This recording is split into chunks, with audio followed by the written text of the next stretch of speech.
enlace con el doctor Juan Belit Granda. Es internacionalista, es congresista, de manera que tiene todos los elementos como para poder darnos algunas acciones que tiene que realizar el gobierno del presidente Castillo en el futuro inmediato. Juan, bienvenido, buenos días, bienvenido a Ánfora 2021. Muy buenos días, mi querido Néstor. Un gran abrazo para ti, para Miguel Ángel. Para mí siempre es un gusto y reitero un honor estar con ustedes. Correcto, la apreciación, Juan, de la última entrevista que hemos tenido a este momento, conociendo ya casi en las postrimerías, digamos, de la proclamación de Pedro Castillo como presidente de nuestro país y las tareas difíciles que tiene no solamente él, sino todo el equipo que tiene que acompañarlo en estos próximos 5 años, estimado Juan. Sí, efectivamente, mi querido Néstor. Yo creo que tiene tareas muy duras, muy difíciles, más difíciles que la de otros gobiernos que han asumido la conducción de nuestro país. Pero el momento este es un momento verdaderamente crítico, crítico por la pandemia, crítico también por la situación económica, la situación política y también creo que la situación social que ha aflorado precisamente en las elecciones y sobre todo se dio en la segunda vuelta, pero a ello hay que añadir un factor que es especialmente importante, es el factor del bicentenario. Nuestro país, nuestra nación, nuestra república va a cumplir 200 años y hacer una suerte de muy breve reflexión, muy ligero recuerdo sobre cuando cumplió los primeros 100 años, 1921, durante el gobierno de don Augusto Bernardino Leguía y Salcedo, y considerada como la república aristocrática en Perú. Y fue en esta época donde los festejos tuvieron una gran fastuosidad, tuvieron una gran monumentalidad, infraestructuras. Se construyó la avenida Arequipa, se construyó la avenida Argentina, se construyó la Plaza San Martín. En San Martín se pusieron edificaciones, el Hotel Bolívar, otro fue Country Club, y entonces, además de eso, hubieron muchísimas fiestas, hubo gran cantidad de mundo, digamos, frívolo y fastuoso, pero hay un factor y un elemento que no estuvo presente en esa oportunidad y que creo y espero que no sea así, pero todo apunta a que tampoco va a estar presente en estos 200 años, que es el sector más deprimido del país. En ese entonces, como habíamos dicho, la República Aristocrática no consideró a este sector, no consideró a los indígenas, no consideró a los campesinos, no consideró a los negros, no consideró a los mulatos, ni a los deprimidos ni menesterosos de siempre. Hoy todo parece apuntar que se va a volver a dar estas mismas condiciones. Tal vez la mayor parte del programa de lo que se llama el Plan Bicentenario en el Perú son una serie de proyectos que precisamente se han sacado del acuerdo nacional, donde hay más o menos unos 30 o 31 visiones sobre determinados temas: educación, agricultura, economía, minería, etcétera. Pero yo creo, mi querido Néstor, que socialmente todavía un sector del país está como arrinconado, y que ese arrinconamiento de este sector del país ha vuelto a emerger ahora en esta segunda vuelta. Como decíamos, además estamos agobiados nosotros por una pandemia y por una crisis económica que sin lugar a dudas apunta a que va a continuar los próximos 5 o 6 años. Esto lo digo en la medida de que he estado leyendo algunos informes del Fondo Internacional, pero también de la prensa.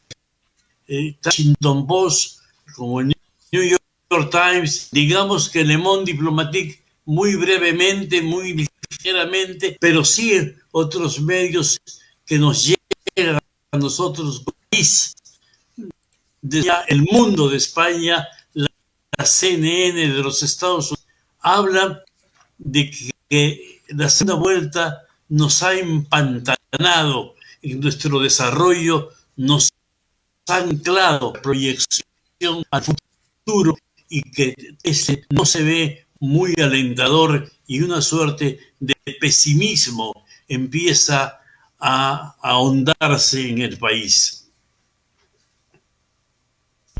Muy bien, excelente la apreciación inicial del trabajo y de la presencia que tiene que tener el pueblo en este bicentenario, pero como bien señalas, Juan, la situación se presenta difícil para Pedro Castillo en lo inmediato. Vamos también que intervenga en el diálogo para poder llegar optimistamente a las decisiones y acciones que requiere nuestro país para que haya mejor equilibrio en el tema de la distribución de la riqueza y de las oportunidades, para señalar solamente dos aspectos de esta sociedad desigual que tenemos en nuestro país. Miguel Ángel. ¿Qué tal? ¿Cómo está, Juan? Qué gusto de saludarlo. Un gusto y un honor, he dicho, saludarte y verte además. El Washington Post justamente ha publicado un artículo al que ha hecho referencia y me parece importante el enfoque que desde el exterior da sobre el Perú, ¿no? Habla efectivamente de estas líneas de crecimiento, ¿no? En los últimos años, pero también concluye con una decadencia política. Y aquí es un golpe directo al corazón de los partidos políticos, porque hay que decir realmente con absoluta, digamos, convicción, que los partidos políticos también han sido un fracaso en los últimos años. Y además, este artículo, que es sumamente interesante, señala pues que el líder de Perú Libre es la respuesta a un sistema de hartazgo político de los peruanos y que evidentemente con este artículo también se sostiene que quienes están reclamando y quienes siguen precisamente a Pedro Castillo es prácticamente la población rural a la que no le ha llegado el crecimiento económico de este modelo liberal de mercado aplicado en el Perú. Entonces, ¿cuál es la interpretación o el análisis, Juan, que correspondería hacer a este artículo que es escrito o publicado por el Washington Post sobre la situación política tan seria que está viviendo en este momento en nuestro país? Sí, yo creo, Miguel Ángel, creo que además el Washington Post en una parte del texto del documento, esta no es solo una litem, no es solo una especie de concurso quién va a ser el candidato, es también una lit en cuál es el modelo económico que va a prevalecer o que está buscando prevalecer en el Perú. Evidentemente, el apoyo está muy marcado. Hay un sector que es un sector mayorito. Hasta ahora que lo dirige o que lo conduce el profesor Pedro Castillo, que está buscando cambiar el modelo económico. un modelo que ha tenido muchísimo éxito, como dice el Washington Post, pero que no le ha servido, es decir, solo a un grupo socioeconómico reducido.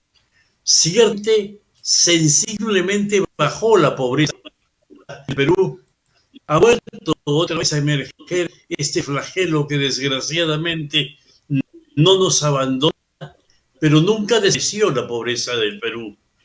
Bajó sus niveles, pero los niveles que estaban bajos en el Perú, los niveles de pobreza, eran niveles que no alcanzaron el éxito económico del Perú. Cuando se hablaba del chorreo, a ellos no les llegó el chorreo. A ellos les llegó, creo que gotas del chorreo que finalmente no se pudo graficar de una manera concreta. El éxito ha sido especialmente para un sector de la población, es decir, las grandes empresas, las grandes corporaciones. La realidad es que venían corporaciones, venían inversionistas y empresas del extranjero porque era un negocio invertir en el Perú. Todos somos conscientes de eso, que muchas de esas crearon empleo, crearon riqueza en el Perú. Esa riqueza se repartió en un grupo que ascendió, digamos, de una clase modesta a una clase media. Poco se engrosó la clase media, pero no abarcó a la gran mayoría del Perú, a la cual se aspiraba la gran población peruana. Creo que este factor ha sido uno de los factores que el profesor Castillo es el que ha liderado. Hay una que tú que has leído el artículo del periodista Castro en el Washington Post, dice la honrabieta, porque Castillo está ganando. Nosotros vivimos, la derecha, una sensación de los privilegios desaparecer de ellos, que hay después la narrativa que se ha creado y se ha generado manifestando que el Perú va a ser como Venezuela, va a ser como Nicaragua. Eso es, disculpen el término, hasta una tontería decirlo, una ansia decir eso. Nicaragua es Nicaragua, Venezuela es Venezuela. Han estado respaldados por un aparato militar, que es el que bajo los cuales se asientan los dos regímenes, igual que el de Cuba.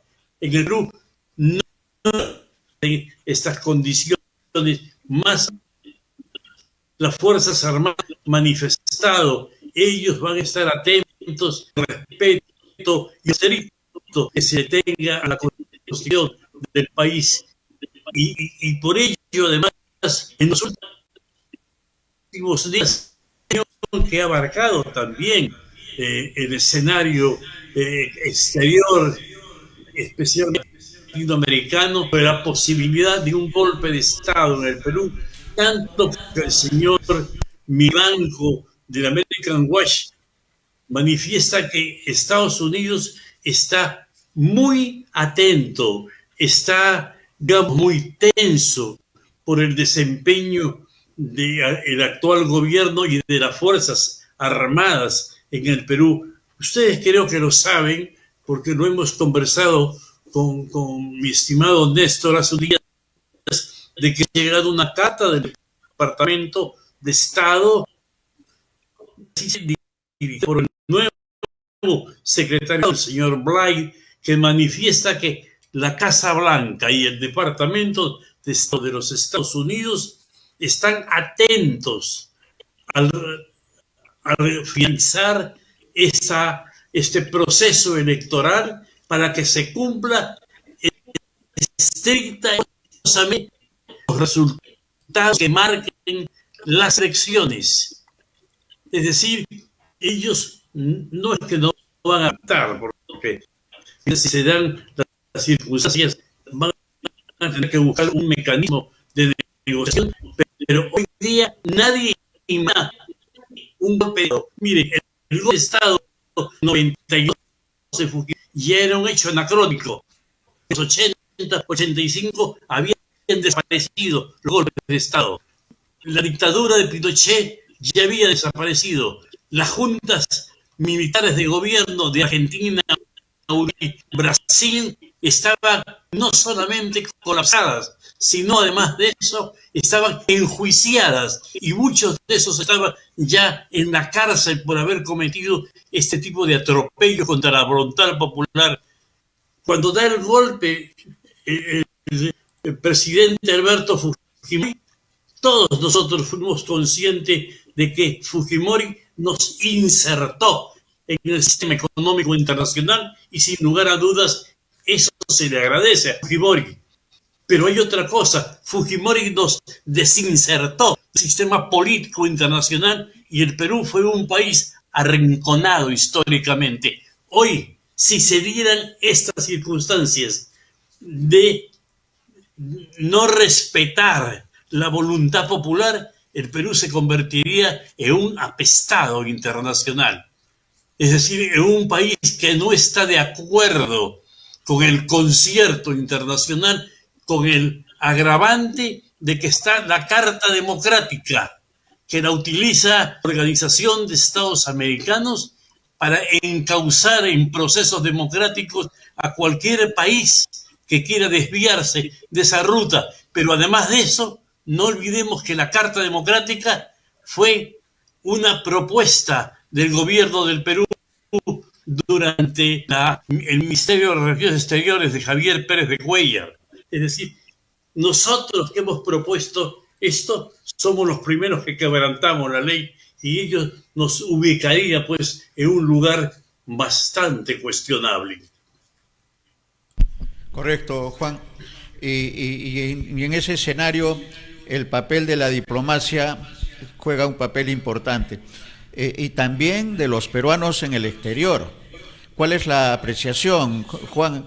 Me refiero a las tareas que se vienen, bastante difíciles, y el papel que debe cumplir Cancillería, la diplomacia peruana y los peruanos exitosos en el exterior, que también creo que deberían y tienen una participación importante, más aún si hay dos congresistas elegidos por nuestros compatriotas que viven en los diversos países del mundo. Así es, Néstor. Oportunidad.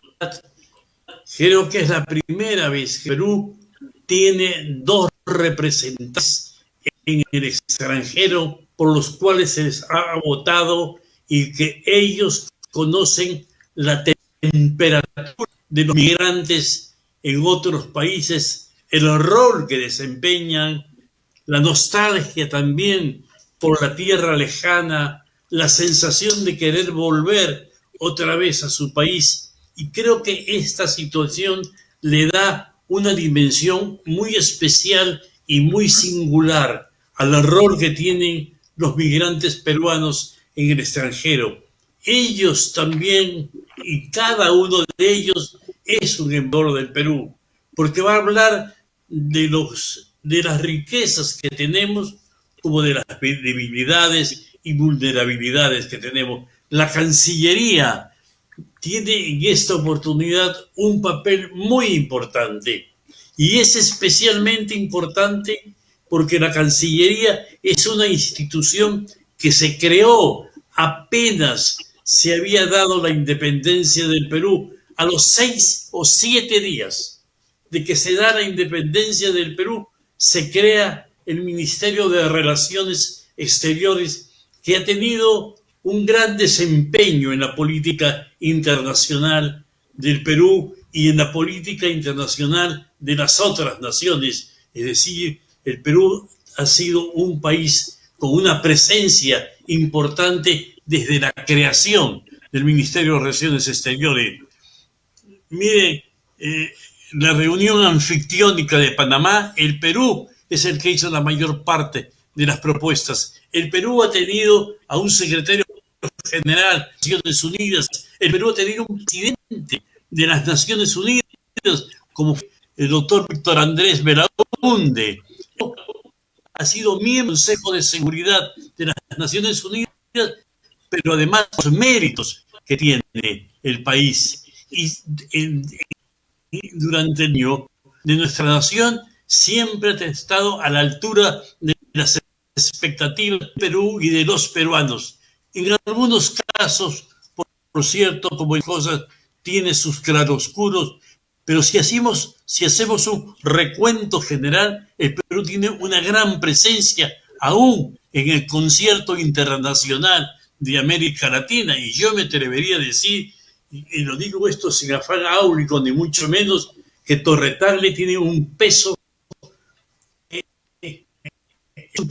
que arrastra y que muchas otras cancillerías tienen como referente al comportamiento de sus propias naciones, qué es lo que piensa Torre Tagle. Esto es importante porque hoy día nosotros tenemos un gran problema, que es un problema internacional que amenaza la seguridad en América Latina, y es el caso de Venezuela. El presidente Maduro, nosotros no podemos negarlo, o yo no lo puedo negar, es un dictador con todas las condiciones de ser dictador. Ha puesto en una emergencia, crisis política, social, principalmente económica, y con una dimensión muy grande, una crisis humanitaria. Su crisis humanitaria la ha extendido a otros países, y me refiero a Perú y a Colombia, donde tenemos nosotros 200 o 900 mil venezolanos en el país, y otros tanto existen en Colombia, como también en Chile y en Argentina en menor medida. Cuando se crea el Grupo de Lima, se crea con la intención de buscar una fórmula de solución para Venezuela. Este grupo lo único que ha hecho es ponerle penales a Venezuela y agudizar su crisis humanitaria y su crisis económica, pero no ha planteado ninguna solución con una dimensión solidaria latinoamericana y con una dimensión política y diplomática. Hay una corriente que creo que es muy importante tenerla en cuenta, que es la de buscar una fórmula de solucionar este problema. El Grupo de Lima ya no funciona, ya no da más. La gente se sale del Grupo de Lima, se ha salido a Argentina, hace 2 meses se había salido, ya Chile se había salido, también Uruguay, etcétera, y el grupo ya hoy día está en proceso de extinción.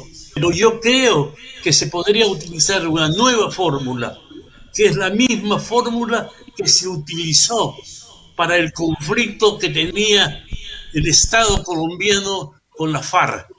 Esta era una guerrilla que tenía cerca de 50 años, que dominaba el 45% del territorio nacional y que había generado una crisis también de grandes proporciones en Colombia. Se buscó una fórmula de solución, que es un tercer país europeo, que en ese caso, igual que ahora, podría ser lo mismo. Oslo, la capital de Noruega, fueron la FARC y fue el Estado colombiano, y empezaron a negociar bajo el alero y el respaldo de Naciones Unidas, como de la Organización de Estados Americanos, acompañado por países amigos, tanto del Estado colombiano como de las Fuerzas Armadas Revolucionarias de Colombia. Creo que esto podría repetirse también en el caso de Venezuela.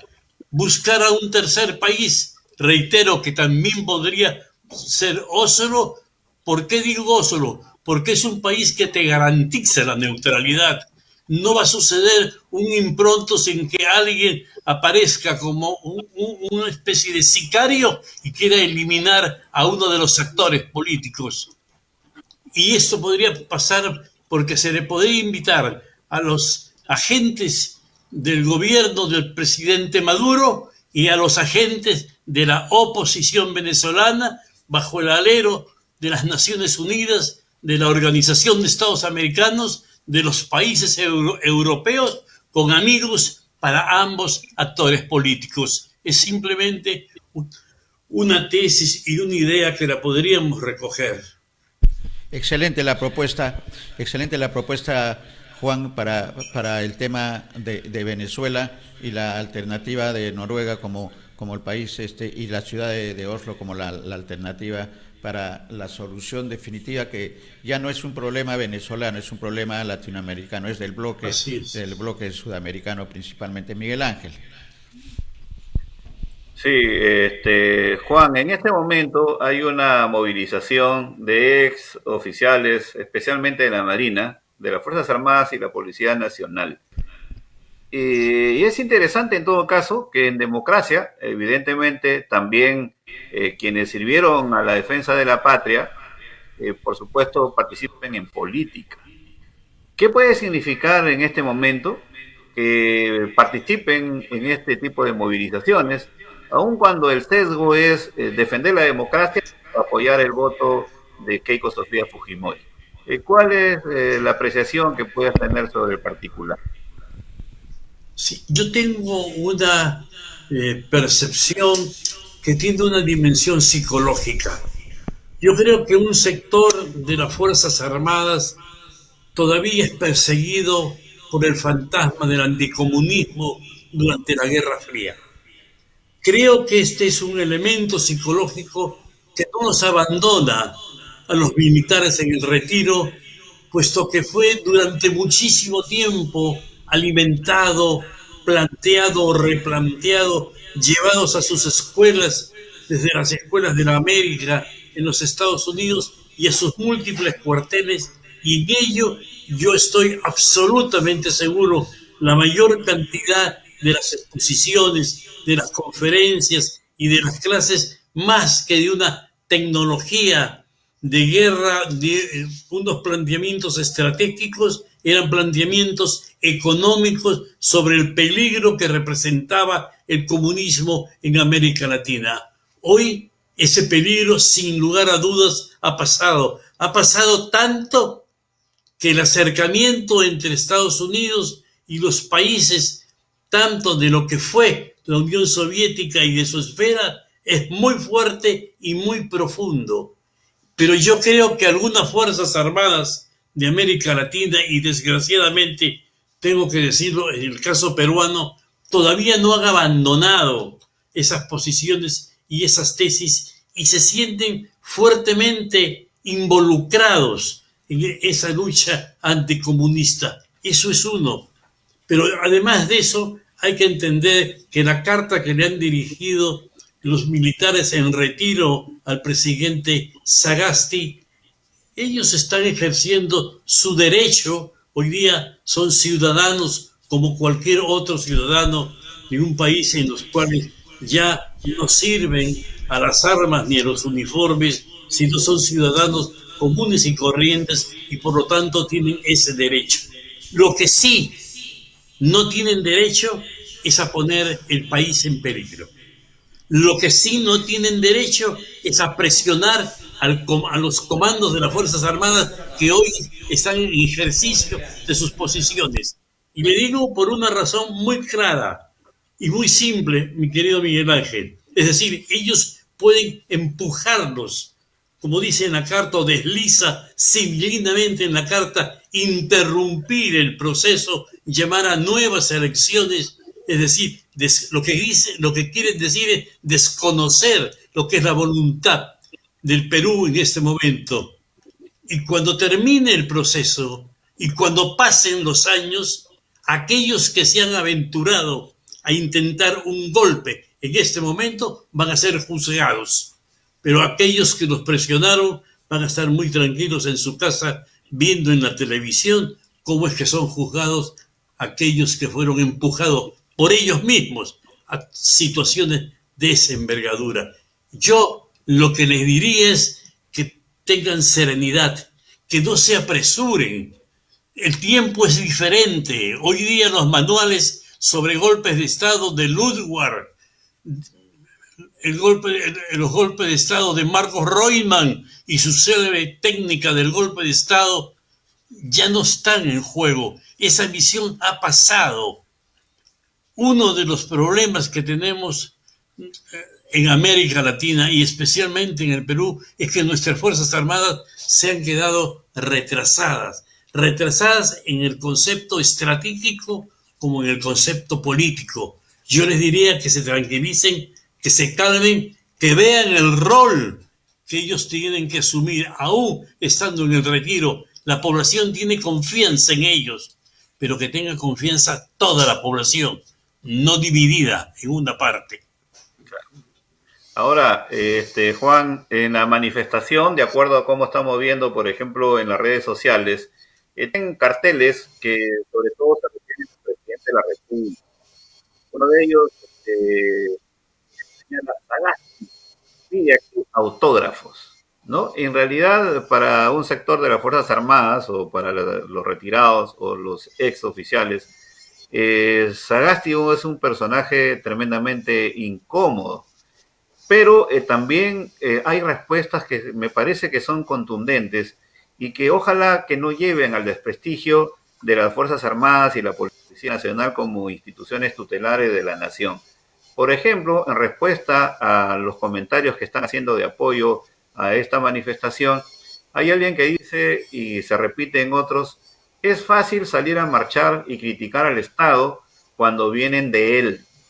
¿Acaso no le damos todos los peruanos a esa gente pensión, chofer, auto, mayordomo, seguridad, entre otros beneficios? Y lo mínimo que les pedimos es que respeten a las autoridades electorales y nuestros votos. Dice algo, en todo caso, este tipo de mensajes. Por un lado, quienes están marchando están enrostrando directamente, están pechando directamente al presidente de la República, de este gobierno transitorio, Francisco Sagasti, pero por otro lado les están haciendo recordar también cuál es su condición. Son efectivamente remunerados o pensionistas del Estado. Bueno, efectivamente, yo recuerdo un libro que se llama Ética Militar, escrito hace más o menos unos 15 años por un general de la Fuerza Aérea norteamericana apellidado Kitman, que tenía él algunas preparación en el mundo de la filosofía, y él escribe un libro sobre la ética militar y dice una frase que creo que es importante recogerla en el libro se llama Ética Militar, pero el primer capítulo del libro él plantea una pregunta y dice, ¿qué somos? ¿Militares profesionales de la guerra o pistoleros a sueldo? La frase, por supuesto, que es muy dura, es muy peyorativa, es muy contundente y se hace esa pregunta. Y es decir, él dice, los militares también tenemos que ser responsables cuando dejamos de ser militares, porque nosotros hemos gozado de una serie de privilegios. Ciertamente somos los que más hemos expuesto la vida, somos los que hemos estado más en posiciones de riesgo, más aún hace un comentario también muy especial y dice, somos los que conocemos mejor el país. En el caso de Perú, los militares están costa, sierra y selva, norte y sur, en todos los rincones, y su conocimiento le da precisamente una sensación de acercamiento a la tierra, pero ellos tienen que respetar también los esquemas constitucionales de un país. Yo tengo una serie de anécdotas sobre este tema. Yo estuve de embajador en Israel y los israelíes tienen un ejército que es posiblemente de la región uno de los mejores preparados, si no es uno de los mejores preparados del mundo. Y en una oportunidad hubo una situación muy, muy difícil, muy conflictiva por un problema de los ocupantes de las zonas de Gaza, etcétera, etcétera. No quiero extenderme más. Y se creyó que se iba a romper la unidad militar en Israel. Se creyó que se iba a fracturar la situación. Felizmente que no fue así, el ejército respondió perfectamente, se calmaron las aguas y yo recuerdo la entrevista que se le hizo al general de las Fuerzas Armadas israelíes y él dijo, estaba siempre muy convencido de mis Fuerzas Armadas, no se iban a soliviantar, no iban a cometer actos de sedición, no iban a hacer propuestas descabelladas. Estuvieron muy nerviosos ese momento, pero ya todo se tranquilizó y dijo una cosa que es muy dura para nosotros. Y dijo, yo soy consciente que nuestras Fuerzas Armadas son altamente profesionales y ojo, y no como las de América Latina, que cuando tienen un ligero problema, aun cuando es de sueldo, quieren dar un golpe de Estado. Y esto lo digo por la percepción que se tiene de las Fuerzas Armadas latinoamericanas en el caso de Perú, después del golpe de 1992, quedaron nuestras fuerzas muy golpeadas, tan golpeadas que Gabriel Marchela, el politólogo especialista en temas militares norteamericanos, llegó a decir, las Fuerzas Armadas del Perú son las más deprimidas en todo el mundo. Es decir, ellas se sentían comprometidas con un proceso de corrupción que alcanzó todos los niveles del planeta. Esperemos que no suceda esto acá. Esperemos que yo tenga serenidad y tranquilidad y que tengan una observación del escenario con una visión política y una visión histórica. No piensen solo en la coyuntura política, eso pasa en 2 años, pero la institucionalidad militar queda porque es parte de la esencia de la nación. Excelente, excelente final ese llamado a los militares en situación de retiro y su compromiso con la patria, no con el partido político, sino con la patria, ¿no? Que esa es la razón de ser. Por supuesto. Y somos optimistas, Juan, gracias por esta nueva oportunidad, conjuntamente con Miguel Ángel, gracias acá en usted, BIS y en Ánfora, del optimismo, porque las cosas tienen que mejorar. Y qué mejor que la vayamos diciendo, como tú muy bien has señalado, el tema de Venezuela, Juan, es un tema que ya compete no solamente a los venezolanos, sino compete a todo el hemisferio. Y el tema en la interna, Juan, el tema de los militares y exmilitares en este caso, y esto que ha quedado como saga, que es el anticomunismo, que también que hay que enfrentarlo. No solamente tenemos problemas de infraestructura y de económicos, sino también tenemos problemas ideológicos que hay que cambiar. La mentalidad tiene que cambiar y para eso tenemos especialistas con la experiencia y el recorrido tuyo, Juan, que es muy importante. Palabras finales, ¿qué le dirías a la población que está todavía esperando al Jurado Nacional de Elecciones la proclamación final de este proceso electoral, Juan? Yo tengo, digamos, unas cosas muy simples que decirles a la población. Es decir, que esperen, el Perú es más grande que sus problemas, dijo Basadre hace casi 70 o 75 años. Nosotros vamos a salir adelante de este problema. Este es un impasse que se ha dado por una razón de tipo electoral. Se dio un impasse parecido en las penúltimas elecciones cuando participó la señora Keiko Fujimori y el señor Pedro Pablo Kuczynski. Ese entonces duró hasta el 27 de junio para llegar a un resultado final que no fue muy aceptado por una parte de la población. Ganó la otra parte, ya todo el mundo sabe lo que sucedió, pero esperemos con tranquilidad. Reitero, el Perú ha pasado por momentos muy duros y muy difíciles en su historia. Que tengan serenidad, que tengan tranquilidad. No va a pasar la narrativa que les han estado contando, porque muchos de ellos son poco informados y creen que se va a repetir acá otra vez los problemas que se han dado en países como Venezuela o como Nicaragua o como Cuba. Sin embargo, nadie dice que en Chile ha habido 2 veces un gobierno socialista como la señora Bachelet. Nadie dice que en Bolivia hubo un gobierno socialista como el de Evo Morales y no pasó nada. Nadie dice que en Uruguay hubo un gobierno como el de José Mujica, que era un guerrillero y que todo el mundo decía, vamos a convertir nuestra nación otra vez en un satélite de los Estados, de la Unión Soviética en ese momento y hoy día de Rusia. No pasó nada en esos países, absolutamente nada. Tan no pasó nada que se le propuso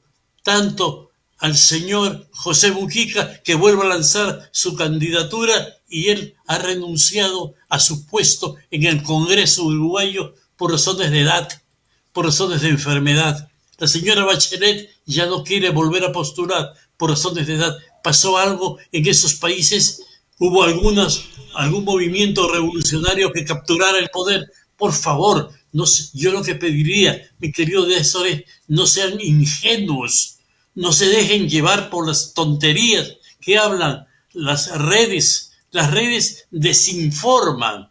La mayor parte de la información que actualmente corre en las redes, yo me atrevo a decir, más del 80% son falsas. Les dan informes de actas que no existen, que están inventando. Y les dicen que no fueron y que han falsificado la firma. No hay un solo miembro que diga han falsificado mi firma. Todos los que han dicho eso, las redes, ellos han tenido que salir a la luz pública y manifestar públicamente que han sido ellos los que han firmado las actas, ellos los que han asistido. Hasta un intelectual de tanto respeto como Alfredo Barrenechea llegó a desinformar al presidente Pastrana de Colombia, el mismo que por repetir la narrativa de Alfredo Barrenechea en una entrevista en la CNN le demostraron que aquello que había dicho Alfredo Barrenechea de que en la mesa donde votó la señora Keiko Fujimori no había tenido ningún voto, la periodista le dijo, acá está el acta, sí ha tenido votos. Y Pastrana lo dejó, que no tenía respuesta, lo dejó en el aire. Es decir, eso es por repetir historias que no se confirman y no se comprueban. Yo le diría, como diría el viejo Vallejo, más confianza en el ojo que en el anteojo. Excelente, excelente Juan. Como siempre, agradecidos en nombre de nuestros televidentes, no solamente del Perú, porque también estamos llegando a través de Voces Migrantes, Juan, a todo un canal de televisión que tiene como sede en Italia. Estamos llegando a todo el mundo, especialmente el mensaje tuyo a los peruanos que están en el exterior. Muchas gracias, Juan. Está quedando en agenda siempre temas. Mientras tengamos problemas en el país, vamos a tener la oportunidad de conversar y eso tenemos para rato, estimado Juan. Un abrazo. Miguel Ángel, ¿alguna palabra final? Un gran abrazo para ti, Néstor, Miguel Ángel. Muchísimas gracias por la hospitalidad.